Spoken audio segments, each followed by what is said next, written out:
ডিসেম্বরের শহরে লিখেছেন সবুজ আহমদ মুরসালিন। পর্ব ৫।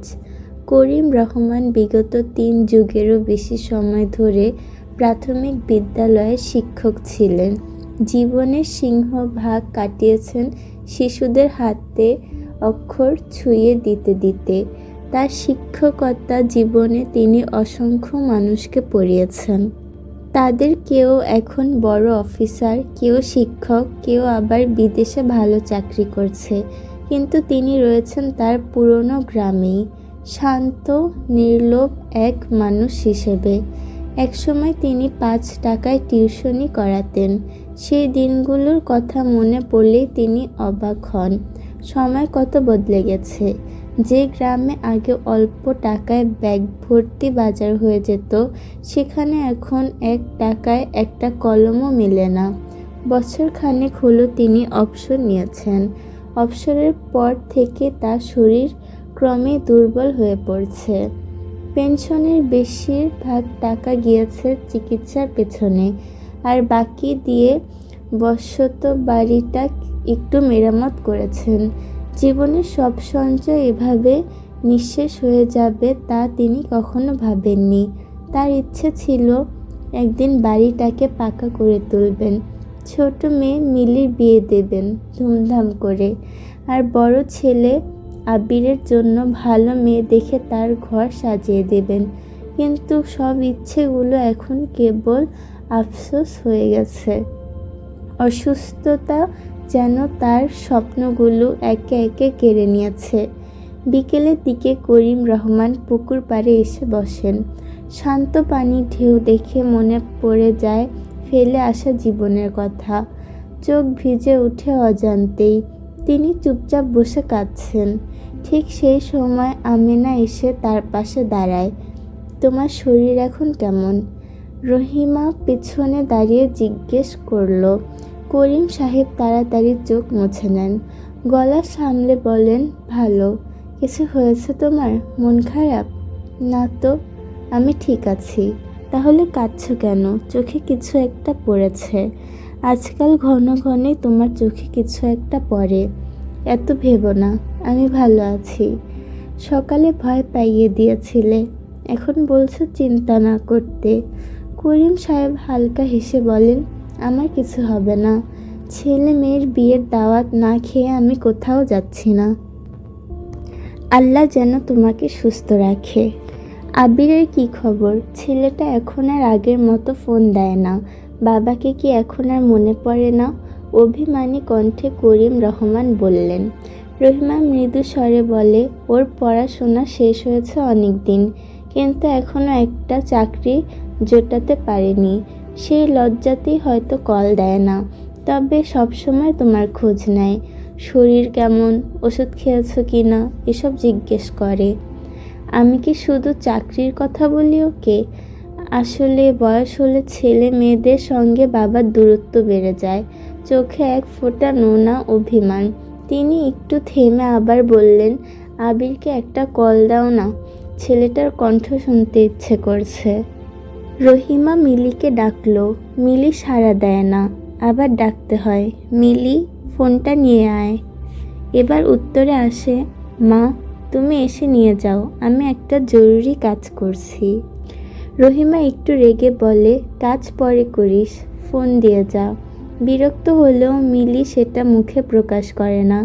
কাজ ছেড়ে ফোনটা এনে দেয়। যাওয়ার সময় কটমট করে বলে যায়, আমাকে আর ডাকবা না, আমি কাজ করছি। তোর কাজ মানে তো শুধু অকাজ, ভালো কোনো কাজ করিস?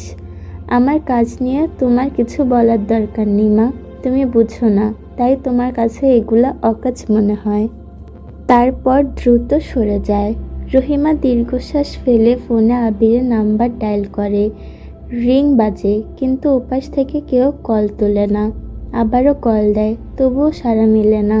তার মন খারাপ হয়ে যায়। মনে মনে ভাবে, মানুষটা এত আশা নিয়ে কথা বলতে চেয়েছিল, আর ছেলেটা এখনই ফোন ধরছে না। আমেনার চোখ মুখ কুঁচকে গেল। সে করিমের দিকে তাকাতে পারছে না। ও হয়তো ব্যস্ত আছে, থাক আর কল দিও না। রহিমা কিছু বলে না। তার গলার ভেতরটা কেমন ভার হয়ে আসে। সে এই মানুষটাকে ভীষণ ভালোবাসে। তার সামান্য কষ্টেও নিজের বুকটা হাহাকার করে ওঠে। আজকাল প্রায়ই ভাবে, যদি মানুষটার কিছু হয়ে যায় আমি একা কিভাবে বাঁচব। বিয়ের পর থেকে এই মানুষটাই তার সব, তার পৃথিবী। করিম সাহেব ধীরে ধীরে উঠে দাঁড়ান। আমি একটু বাজার থেকে ঘুরে আসি। আচ্ছা, সাবধানে যেও, সন্ধ্যার আগেই ফিরে এসো। আচ্ছা। আবির হাসপাতালে এসে দেখল আকাশ নেই। নার্সকে জিজ্ঞেস করে কোনো তথ্য পায়নি। হাসপাতালের ভেতর বাহিরের কোথাও খুঁজে পেল না। উদ্বিগ্ন হয়ে দুপুরে একসাথে খাওয়ার পর আকাশের ফোন ঠিক করতে বের হয়। ফোন ঠিক করে এসে রুমে ফিরে দেখল আকাশ এখানেও নেই। প্রথমে ভাবল আশেপাশে কোথাও আছে, কিন্তু ঘন্টা খানেক পেরিয়ে গেলেও কোনো খোঁজ মেলেনি। আবির নিচে নেমে এলো, চায়ের দোকানগুলো দেখল, কিন্তু আকাশ এখানেও নেই। আবার হাসপাতালের ভেতর এসে রিসেপশন ডেস্কের মেয়েটার উপর বিরক্ত। সে বলতে পারছে না আকাশ কোথায়। সে এও বলতে পারছে না এদিক দিয়ে আকাশ কোথাও গেছে কি না। বিরক্ত হয়ে সেখান থেকে আবির চলে এলো। তার ফোন বাজছে। সে ফোন বের করে দেখলো মা কল দিয়েছে। সে আপাতত ফোন রিসিভ না করে রেখে দিল। আবারও কল এলে সিদ্ধান্ত নিল পরে কল করার। আপাতত আকাশকে খুঁজে পাওয়াটা জরুরি। কিছুক্ষণ করিডোরে পায়চারি করার পর নীলা আসে। আবির দ্রুত বলল, আবিরকে কোথাও দেখেছেন? বিকেল থেকে খুঁজে পাচ্ছি না। নীলা বলল, আপনার বন্ধু হাসপাতালের ছাদে আছে। আবির ছাদে চলে এলো। চোখে পড়ে আকাশ দোলনায় বসে দোল খাচ্ছে। রাগটা চেপে রাখতে পারল না। একটা কেয়ারলেস ছেলে কোথাকার, মনে মনে বলল। তুই এখানে আর আমি তোকে পুরো হাসপাতালে খুঁজে বেড়াচ্ছি। ভয় পাইয়ে দিয়েছিস আবারও। আকাশ ধীরে পাশ ঘুরিয়ে বলল, আয় এখানে বস। আমাকে নিয়ে তোর এত চিন্তা করতে হবে না। তুই সবসময় বলিস চিন্তা করতে হবে না, কিন্তু ঠিকই চিন্তায় ফেলে দিস। আচ্ছা, আর তোকে চিন্তায় ফেলবো না। তোর শরীর এখন কেমন? হাতের ব্যথা কমেছে? মাথার অবস্থা? মনে হচ্ছে অনেকটা কমেছে। ডাক্তার বলেছে মাথার ব্যান্ডেজটা কাল খুলে দেখবে। আচ্ছা। আবির জানতে চাইল, কি ভাবছিস? নীলাকে? নীলাকে? হ্যাঁ, কেন জানি নীলাকে আমার খুব পরিচিত মনে হচ্ছে। ওর সঙ্গে কথা বলার সময় বারবার মনে হচ্ছিল ওকে আমি আগে থেকে চিনি, কিন্তু মনে পড়ছে না। আসলে কি পরিচিত কেউ? তোর কি মনে হয়? আমার কি মনে হবে? আরে বোকা, যদি পরিচিত কেউ থাকে তাহলে তুই নিশ্চয়ই চিনবি। হ্যাঁ, তোর পরিচিত কেউ হলে আমি অবশ্যই চিনতাম, কিন্তু নীলাকে আমি আগে কখনো দেখিনি। সেই দিন হাসপাতালের ছাদে প্রথম দেখা। আবির খুব শান্তভাবে কথাগুলো বলল। আকাশের পুরোটা সময় নীলার কথা ভেবেই কাটল। রাতে খাওয়া শেষ করে যখন আবির চলে যাবে তখন সে তাকে বলল, আমাকে কয়েকটা কবিতার বই এনে দিবি?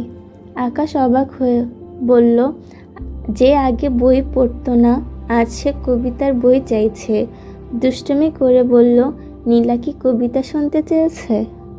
তুই কি করে জানলি? আকাশ অবাক হলো। এখানে বোঝার কি আছে? অনুমান করে বললাম। আর বেটে বলে লেগে গেছে।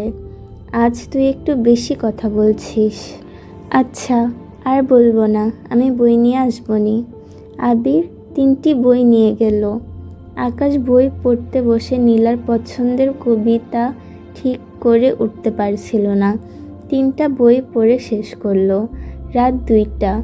ঘুম আসছে, কিন্তু সে কবিতা বাছাই না করে ঘুমাতে পারছে না। আকাশ ঘুমাচ্ছে। চারপাশে গভীর নীরবতা।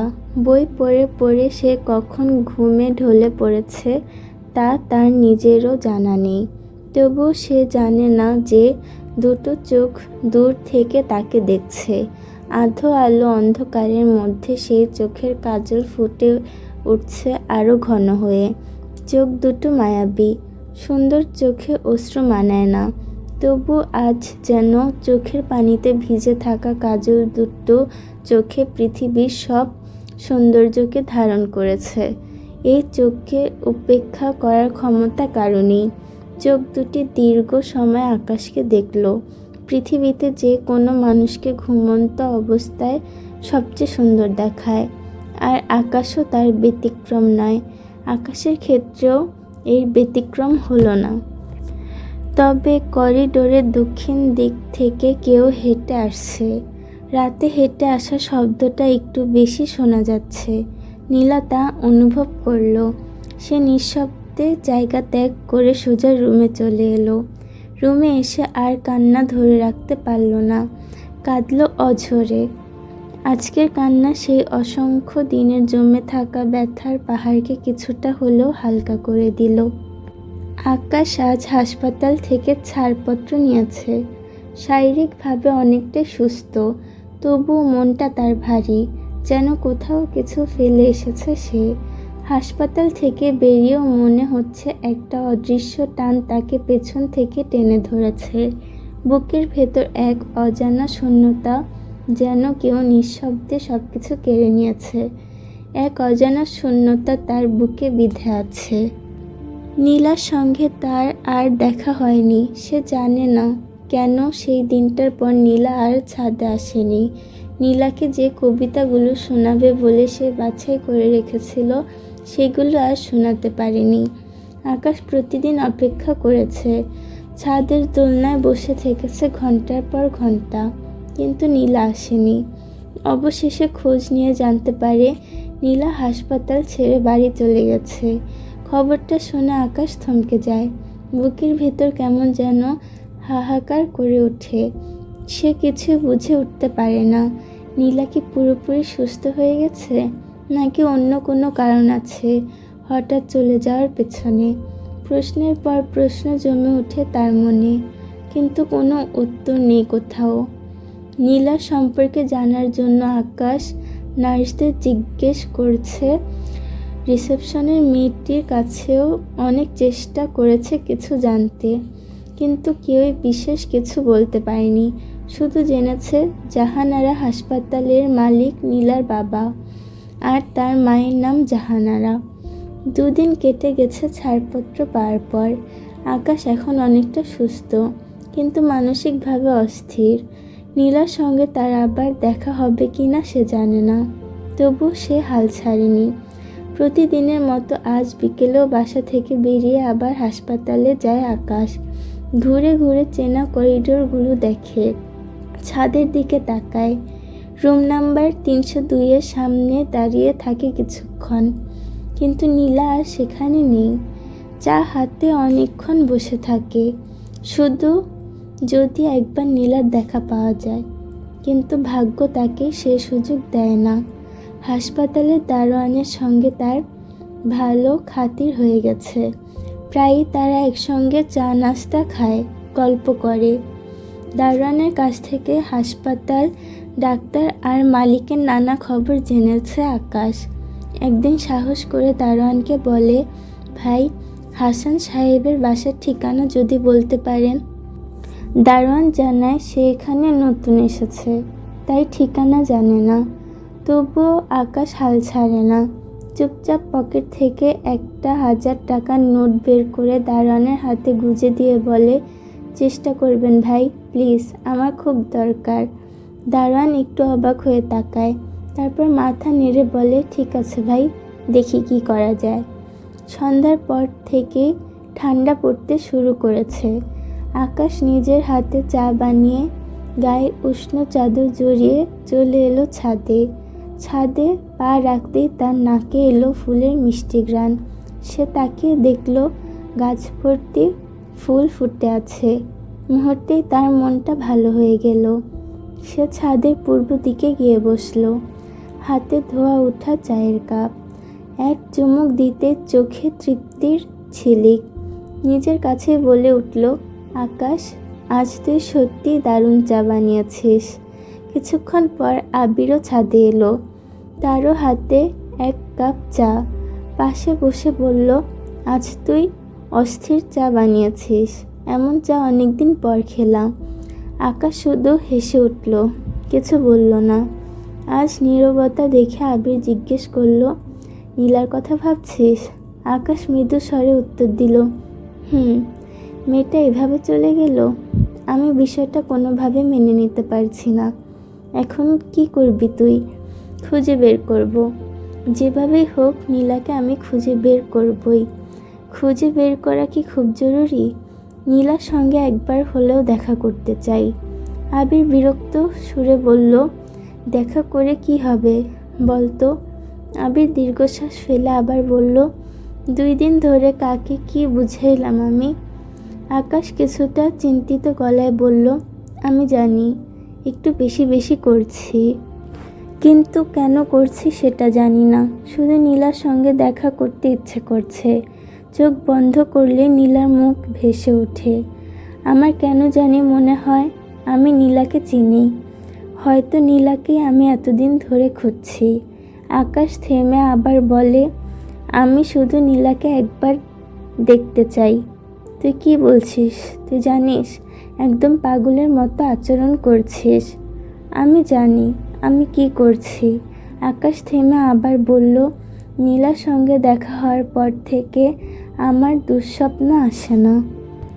রাতে কেউ এসে বলে না, তুমি কে? আমাকে কি ভুলে গেছো? আমার মাথা ব্যথা নিয়েও ঘুম ভাঙে না। এসবের মানে কি জানিস? আমার মনে হয় আমার সব প্রশ্নের উত্তর নীলার কাছেই আছে। হারিয়ে ফেলা স্মৃতিতে নীলা কোনো না কোনোভাবে আছে। আমাকে শুধু খুঁজে বের করতে হবে নীলাকে। আবির কিছুক্ষণ চুপ থেকে বলল, তুই কেবল অবাস্তব কল্পনা করছিস আকাশ। তোর কেবল এসব মনে হচ্ছে, কিন্তু বাস্তবে এমন না। আমি বলি এসব বাদ দে। আকাশ বাধা দিয়ে বলল, আমি জানি তুই কি বলবি। গত 2 দিন ধরে একই কথা বলছিস। এবার বিষয়টা আমার উপর ছেড়ে দে। আবির দীর্ঘশ্বাস ফেলে বলল, আচ্ছা, তোর যা ভালো মনে হয় তাই কর। আমি আর কিছু বলবো না। আবিরের কণ্ঠে ছিল পরাজয়ের সুর। সে জানে আকাশকে আর বোঝানো যাবে না। তবুও তার মনে প্রশ্ন ঘুরপাক খায়।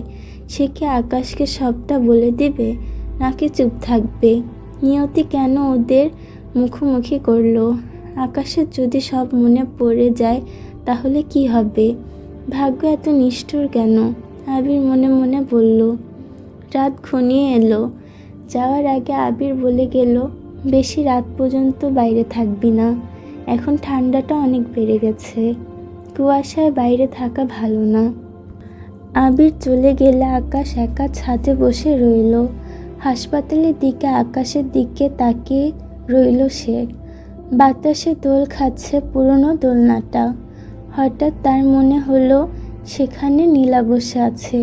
চুপচাপ মৃদু হেসে তাকিয়ে আছে তার দিকে। আকাশ অচেতনভাবে শুনতে পেল নীলা বলছে, কেমন আছেন? আমি ভালো আছি। আপনার তো কোনো খোঁজ নেই।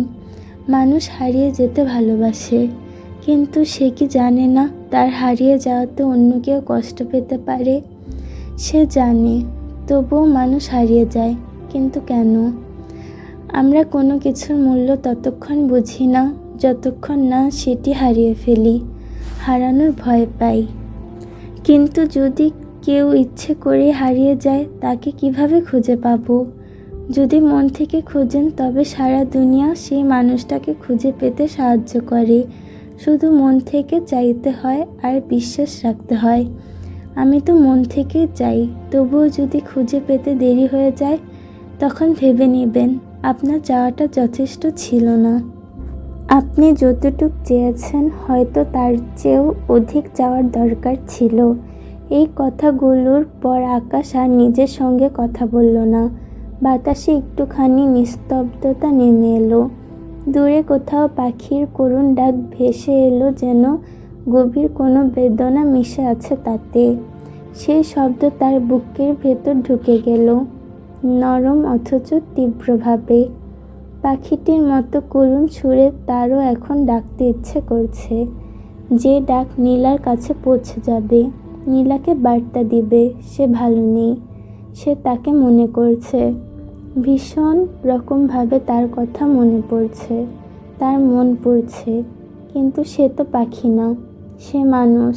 আর মানুষ যা চায় অধিকাংশ সময় তা করতে পারে না। আকাশে প্রচণ্ড শীত করছে, গায়ে চাদর জড়ানো থাকলেও যেন ঠান্ডা হাড়ের ভেতর পর্যন্ত ঢুকে যাচ্ছে। শেষমেশ সে ছাদ থেকে উঠে রুমে ফিরে এলো। রুমে পা রাখতেই বাইরের ঠান্ডা আবহাওয়া যেন মিলিয়ে গেল। হালকা উষ্ণতার স্পর্শে শরীরটা কিছুটা আরাম পেল। তার চোখে ঘুম নেই, সে 2 রাত ঘুমায়নি। আজকেও তার ব্যতিক্রম হলো না। সে বিছানায় গা এলিয়ে দিল, ফ্যানটা ছেড়ে গিয়ে কম্বল জড়িয়ে নিল গায়ে। চোখ বন্ধ করলেই একের পর এক ভাবনা মাথায় ভিড় জমায়। কাল তার অনেক কাজ, সব কিছু মনে মনে গুছিয়ে নিচ্ছে, তবুও মনটা স্থির হচ্ছে না। ঘুমানোর আগে একটা কথাই বারবার কানে বাজছে, যেন কেউ তাকে ফিসফিস করে বলছে, কোনো কিছু মন থেকে চাইলে পুরো দুনিয়া সেটা পেতে সাহায্য করে। জাহানারার ঘুম ভাঙল কলিং বেলের শব্দে। সে ঘুম ঘুম চোখে দরজা খুলে দেখে নীলা দাঁড়িয়ে আছে। সে অবিশ্বাসের দৃষ্টিতে কিছুক্ষণ তাকিয়ে রইল, যেন বোঝার চেষ্টা করছে এটা কোনো স্বপ্ন নয় তো। নীলা ধীরে ধীরে ভেতরে ঢুকতে ঢুকতে মৃদু স্বরে বলল, মা, 1 কাপ চা বানিয়ে দিতে পারবা? জাহানারা বিস্ময়ের ঘোর কাটিয়ে হেসে বলল, তুই ফ্রেশ হয়ে রুমে বস, আমি চা বানিয়ে আনছি। তবু তার কৌতূহল কিছুতেই কাটছিল না। নীলার চোখ লাল, ফোলা, স্পষ্ট বোঝা যাচ্ছে সে কেঁদেছে। নীলা জিজ্ঞেস করল, আমার রুমটা কি পরিষ্কার আছে? জাহানারা হেসে উত্তর দিল, তুই গেলেই দেখতে পাবি। জাহানারা রান্নাঘরে এসে জানালাটা খুলে দিল। সকালে রোদ এসে ঘরে ঢুকে নরম আলো ফেলল তার মুখে। সে পানি বসিয়ে দিল চুলায়, জাল কমিয়ে দিল, তারপর হাত মুখ ধুয়ে নিল। পানি আজ একটু বেশি ঠান্ডা লাগছিল। মনে মনে ভাবল, শীত আগে চলে এলো। সে আলমারি থেকে একটা তোয়ালে আর পুরনো চাদর বের করে গেল নীলার ঘরে, কিন্তু রুমে গিয়ে দেখে নীলা নেই। তোয়ালে আর চাদর টেবিলে রেখে সে আবার ফিরে এলো রান্নাঘরে। এদিকে পানি তখন ফুটে উঠেছে।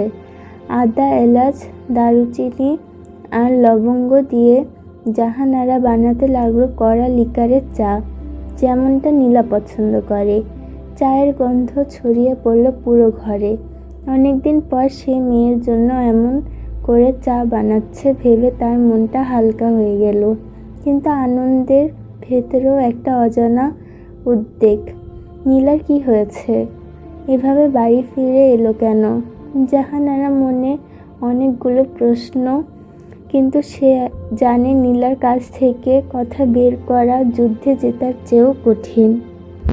এইদিকে নীলা ফ্রেশ হয়ে বেরিয়ে এলো। টেবিলে রাখা পুরনো চাদরটা চোখে পড়তেই থমকে গেল সে। চাদরটা তার প্রিয়, কারণ 1 ডিসেম্বরে এক প্রিয় মানুষ এই চাদরই উপহার দিয়েছিল তাকে। মুহূর্তেই পুরনো স্মৃতি চোখের সামনে ভেসে উঠল, কিন্তু সে জোর করে সামলে নিল নিজেকে। তোয়ালে দিয়ে চুল মুছতে মুছতে সে রুমটা ঘুরে দেখল। যেভাবে রেখে গিয়েছিল এখনও ঠিক সেভাবেই আছে, কোনো কিছুই নড়েনি। বুক শেলফে বইগুলো সেভাবেই সাজানো। মা রুমটা ঠিক আগের মতোই রেখেছে, এই ভেবে নীলার মনে একরাশ মমতা জন্ম নিল। হঠাৎ একটা বইয়ে তার দৃষ্টি আটকে গেল। বইটা তুলে প্রথম পৃষ্ঠা খুলতেই দেখা গেল কালো কালির অক্ষরে লেখা, প্রিয় নীলা, তোমাকে পেলে আমার সব পাওয়া হয়ে যাবে। বুকের ভেতর কেমন ধক করে উঠল নীলার। ঠিক তখনই জাহানারার পায়ের শব্দ শুনে সে তাড়াতাড়ি বইটা বন্ধ করে আগের জায়গায় রেখে দিল। জাহানারার রুমে ঢুকে চায়ের কাপটা মেয়ের হাতে দিল। আমি বিস্কুট নিয়ে আসছি, একটু অপেক্ষা কর। সে দ্রুত হেঁটে বের হয়ে গেল। নীলা চায়ে চুমুক দিল, চোখ বন্ধ করে গভীর নিঃশ্বাস নিল। আহ, কি অপূর্ব স্বাদ! বহুদিন পর মায়ের হাতের চা। চায়ের উষ্ণতা যেন বুকের গভীরভাবে নেমে গেল। চোখের কোণ ভিজে উঠল অজান্তেই। মনে মনে সে প্রার্থনা করল, আল্লাহ আমাকে একটু সময় বাড়িয়ে দিও। এত এত মায়া ভালোবাসা ছেড়ে আমি কোথাও যেতে চাই না। আমি বাঁচতে চাই, দুঃখ পেলে কাঁদতে চাই, আনন্দে মন খুলে হাসতে চাই, আর আপন মানুষগুলোকে ভালোবাসতে চাই। বিস্কুট হাতে ফিরে এসে জাহানারা মেয়ের চোখের জল দেখে থমকে গেল। পাশে বসে নরম গলায় বলল, তোর মন খারাপ? নীলা মাথা নিচু করে ফিসফিস করে বলল, আমাকে একবার তোমার বুকের মধ্যে জড়িয়ে নিবে মা? নীলা ভেজা কণ্ঠে বলল। এক মুহূর্ত দেরি না করে জাহানারার হাত বাড়িয়ে দিল মেয়েকে বুকে টেনে নেওয়ার জন্য। জাহানারার চোখেও পানি মিশে গেল, দুজনের চোখের জল টপ টপ করে চোখের কার্নিশ ছুঁয়ে পানি পড়ছে। নীলা আর নিজেকে সামলাতে পারল না, হাউমাউ করে কেঁদে উঠল। মা মেয়ে একইভাবে একে অপরের বুকের মধ্যে নিস্তব্ধ হয়ে রইল দীর্ঘ সময়। শেষমেশ কান্নায় ক্লান্ত নীলা মায়ের বুকে ঘুমিয়ে পড়ল। জাহানারা কিছুক্ষণ ওভাবেই বসে রইল। মেয়ের মাথায় আলতো করে হাত বুলিয়ে দিল। নীলাকে শুইয়ে দিয়ে সে তার ঘুমন্ত মুখের দিকে তাকিয়ে রইল। দুদিন আগের নীলা আর আজকের নীলা এক নয়। কি যেন বদলে গেছে তার ভেতরটা। মায়ের বুক ভরে উঠল অজানা আশঙ্কায়। আলতো করে নীলার কপালে একটা চুমু দিল। সে চুলগুলো কানে গুজে দিল। চোখের কোণে জল জমলেও এবার সে কাঁদল না, শুধু গভীর মমতায় তাকিয়ে রইল মেয়ের মুখের দিকে, যেন এই মুহূর্তটা চিরস্থায়ী করে রাখতে চায়। নীলার ঘুম ভাঙল দুপুরে। অনেকদিন পর বাসায় নিশ্চিন্তে ঘুমিয়েছে সে। উঠে ফ্রেশ হয়ে যখন খাবার টেবিলে এলো, দেখে টেবিলটা ভরে আছে তার প্রিয় সব খাবারে। খিচুড়ি, বেগুন ভাজা, ইলিশ মাছের ঝোল, সঙ্গে টক ডাল। নীলা মৃদু হাসল, কিন্তু খাওয়ার সময় বুঝলো তার খিদে খুব একটা নেই। এখন আর কিছুই ঠিকভাবে খেতে পারে না সে। খিদে নামের অনুভূতিটাই যেন হারিয়ে গেছে। কেবল বেঁচে থাকার জন্য যতটুকু না খেলে নয়, ততটুকুই খায়, এর বেশি নয়। খাওয়া শেষ করে সে ধীরে ধীরে পুরো বাসাটা ঘুরে দেখল। কয়েক মাসের ব্যবধানে বাসায় অনেক পরিবর্তন এসেছে। নতুন পর্দা, বদলে যাওয়া আসবাব, দেয়ালে কয়েকটা নতুন ছবি। তবু এসব দেখে তার ভেতরে কোনো উত্তেজনা কাজ করলো না। মনে মনে ভাবল, জীবন ঠিক সময়ের মতোই, কখনো থেমে থাকে না, সবসময় এগিয়ে যায়। বিকেলের দিকে নীলা ছাদে গেল। ছাদটা অনেকটা অগোছালো, টবে টবে অগাছা, শুকিয়ে যাওয়া ফুল গাছ। একসময় এই ছাদই ছিল তার প্রিয় জায়গা। সে হেঁটে দক্ষিণ পাশে গিয়ে থামল। ওখানে শিউলি গাছটা প্রায় মরে গেছে, শাখাগুলো শুকিয়ে ধূসর হয়ে আছে। নীলার বুকটা হালকা ব্যথা করল। মনে মনে বলল, অযত্নে গাছটাও মরে যায়, মানুষের মতোই। আর ছাদে তার মন টিকল না। ধীরে ধীরে নিচে নেমে এলো। ড্রয়িং রুমে এসে দেখে মা বসে আছে সোফায়। আজ সারাদিন মায়ের সঙ্গে তেমন একটা কথা হয়নি। ইচ্ছে করে এড়িয়ে গিয়েছিল, কিন্তু এখন আর মন চায় না এড়িয়ে যেতে। সে মায়ের পাশে গিয়ে বসল। তোমার শরীর কেমন আছে মা? জাহানারা মমতার হাসি হেসে বলল, আমি ভালো আছি। তুই এখন ঠিক আছিস? মনটা একটু ভালো হয়েছে? আমি ভালো আছি। নিহা কোথায়? টিউশনিতে গেছে। আসবে কখন? বলে যায়নি। কেন? না, এমনি জিজ্ঞেস করলাম। ছাদে শিউলি গাছটা মরে গেছে, ভাবছিলাম একটা চারা নিয়ে আসতে বলবো। আচ্ছা, আমি এখনই ফোন করে বলি। না, দরকার নেই, আমি নিজে একদিন গিয়ে নিয়ে আসবো। জাহানারা মেয়ের মুখের দিকে তাকিয়ে আবার জিজ্ঞেস করলো, তোর শরীর ঠিক আছে? মাথা ব্যথা আছে? আমি ভালো আছি মা, চিন্তা করো না। বাসায় কয়েকটা দিন থাকতে চাস? যতদিন ইচ্ছে করে থাকি। এটা কেমন কথা রে? আমাকে জিজ্ঞেস করতে হবে কেন? আমি তো চিরদিনই চাই তুই বাসায়ই থাক। দরকার হলে তোর বাবাকে বলবো গেস্ট রুমটা হাসপাতালের মতো করে সাজিয়ে দিক। এত বাড়াবাড়ি করতে হবে না। যদি এসব করো আমি আজই চলে যাব। আচ্ছা আচ্ছা, করছি না, তুই এমন রাগ করিস না। আচ্ছা। কিছুক্ষণ চুপ থেকে জাহানারা বলল, একটা কথা জিজ্ঞেস করব? নীলা বুঝে গেল মা কি বলতে চায়, তবুও শান্ত স্বরে বলল, হ্যাঁ করো। তুই আজ হঠাৎ ভোরে বাসায় চলে এলি, কিছু কি হয়েছে? কি হবে? নীলা পাল্টা প্রশ্ন করে। আমি কি করে জানবো? তুই জানিস তো তোর ভেতরে কি চলছে। নীলা একটুখানি থেমে বলল, মা। তুমি চিন্তা করো না, আমার কিছু হয়নি। হাসপাতালে ভালো লাগছিল না, অনেক দিন ঘুম হয় না। গতকাল সারা রাত জেগে কাটিয়েছি। ভোরে ভাবলাম কয়েকদিনের জন্য বাসায় গিয়ে থাকি, তোমার আদরটা পাই। নীলা হেসে উঠল, কিন্তু সেই হাসিতে কোনো প্রাণ নেই। জাহানারা হাসির ভেতর লুকানো ক্লান্তি চিনে ফেলল, তবুও কিছু বলল না। সে জানে নীলা কিছু একটা লুকাচ্ছে, কিন্তু এখন জোর করে প্রশ্ন করা ঠিক হবে না। তার চেয়ে ভালো মেয়েটা যেন অন্তত কিছুদিন শান্তিতে থাকে। নীলা বাসায় এসেছে, এতেই সে খুশি। হঠাৎ নীলা বলল, মা, গরম গরম পাকোড়া বানাও না, খেতে ইচ্ছে করছে। জাহানারা মৃদু হেসে বলল, কি দিয়ে বানাবো? তোমার যা ইচ্ছে তাই দাও। আচ্ছা, আমি এখনই বানিয়ে আনি। জাহানারা রান্নাঘরে চলে গেল। নীলা রুমে গিয়ে একটা বই তুলে আনলো বুকশেলফ থেকে। জানালার পাশে বসে পড়তে শুরু করলো। ঘরে তখন হালকা বাতাস বইছে। রান্নাঘরে মৃদু শব্দে চলছে চায়ের ফুটন্ত পানির শো শো আওয়াজ। কিছুক্ষণ পর জাহানারা গরম গরম পাকোড়া আর চা নিয়ে এলো ট্রেতে সাজিয়ে। ঠিক তখনই দরজার কলিং বেল বাজলো।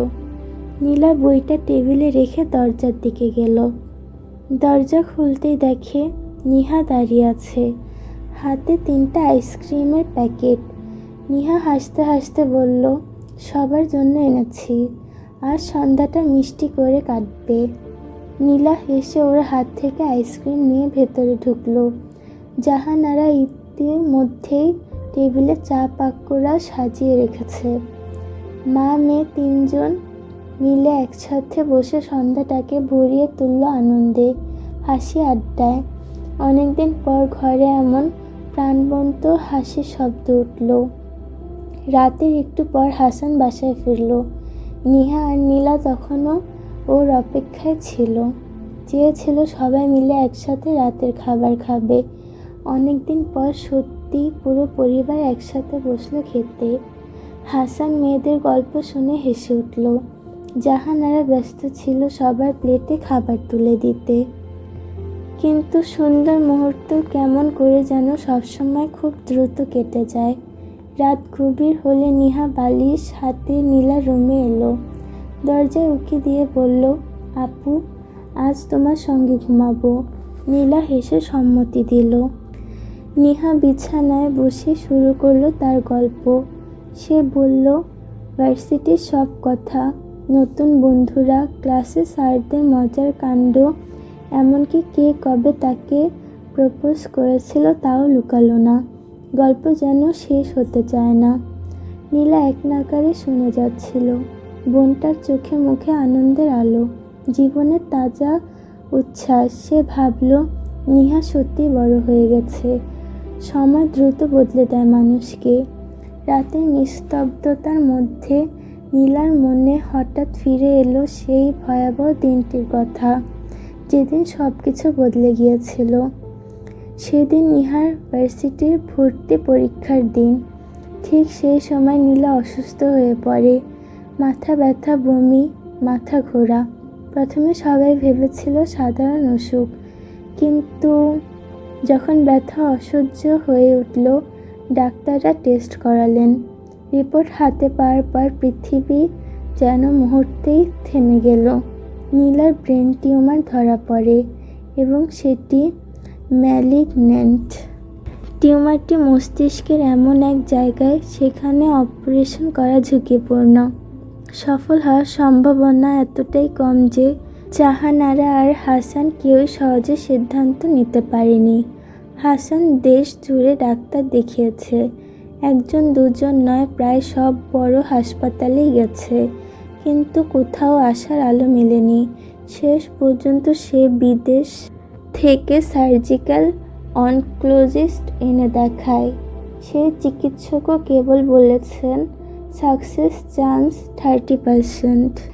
তবু হাসান হাল ছাড়েনি। প্রতিদিন মেয়ের রিপোর্ট ইমেইলে পাঠায় বিভিন্ন বিদেশি হাসপাতালে। প্রতিদিনই অপেক্ষা করে একটা ভালো খবরের জন্য। এদিকে নীলার টিউমার ধীরে ধীরে বাড়তে থাকে। অস্বাভাবিক কোষ বৃদ্ধি আশেপাশের টিস্যুগুলো নষ্ট করতে থাকে। তার শরীর দুর্বল হয়ে পড়ে, ওজন কমে যায়, ঘন ঘন জ্বর আসে। মাথা ব্যথা শুরু হলে নীলা অসহ্য যন্ত্রণায় চিৎকার করে ওঠে। সে সহ্য করতে পারে না। মানসিক চাপের কারণে নীলার অবস্থা আরও দ্রুত খারাপ হয়ে যায়। রেডিওথেরাপি চলতে থাকে নিয়মিত। প্রথমে প্রতিদিন, পরে সপ্তাহে 4 দিন। 7 সপ্তাহ পর সামান্য উন্নতি দেখা যায়, কিন্তু সেটা খুবই ক্ষণস্থায়ী। নীলা বুঝে যায় সে অল্প দিনের অতিথি। সে আর ভয় পায়নি। একসময় সে সব মেনে নেওয়ার চেষ্টা করে। যে যুদ্ধে পরাজয় নিশ্চিত, সেখানে হাল ছেড়ে দেওয়া ছাড়া কোনো উপায় নেই। তারপর থেকে সে ঠিক করে, যে কটা দিন বেঁচে আছি মন খুলে বাঁচব। জীবন যতটুকু বাকি ততটুকু সুন্দর করে কাটাবো। এই আপু, ঘুমিয়ে পড়েছ? নিহা আতো ঘুমে জিজ্ঞেস করল। জেগে আছি, তুই বল। নীলা উত্তর দেয়। তোমাকে একটা কথা জিজ্ঞেস করি? হ্যাঁ, কর। আকাশ ভাইকে তোমার মনে পড়ে? নীলা থমকে গেল। তার চোখের পাতা কেঁপে উঠল, কিন্তু মুখ থেকে কোনো শব্দ বের হলো না। কি হলো, বলছো না কেন? তুই ঘুমা, তোর ঘুম পেয়েছে। নীলা প্রশ্নটা এড়িয়ে যেতে চায়। আমার ঘুম পায়নি।